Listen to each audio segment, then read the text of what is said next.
સુરત શહેરમાં અકસ્માતોની ઘટનાઓ સતત વધી રહી છે ત્યારે પાલનપુર કેનાલ રોડ પર વધુ એક ગંભીર અકસ્માતની ઘટના સામે આવી છે। પ્રાથમિક માહિતી અનુસાર એસએમસીના એક અધિકારીની કાર બેકાબુ બની જતા એક કાર અને 3 બાઇકને અડફેટે લીધા હતા। અકસ્માત બાદ સ્થાનિક લોકો મોટી સંખ્યામાં એકત્રિત થયા હતા અને ભારે રોષ વ્યક્ત કર્યો હતો। અધિકારી દારૂના નશામાં હોવાની આશંકા પણ વ્યક્ત કરવામાં આવી છે।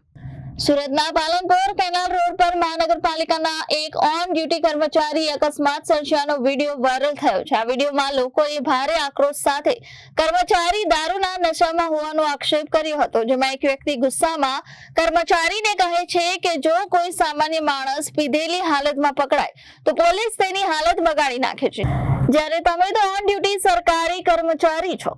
લોકોએ ઉગ્ર આક્ષેપ કર્યો છે કે નશાખોર કર્મચારીએ પોતાની 4 વ્હીલ આખી અંદર ઘુસાડી દઈ એક કાર અને 3 બાઇક સહિત 4 વાહનોને જોરદાર ટક્કર મારી હતી।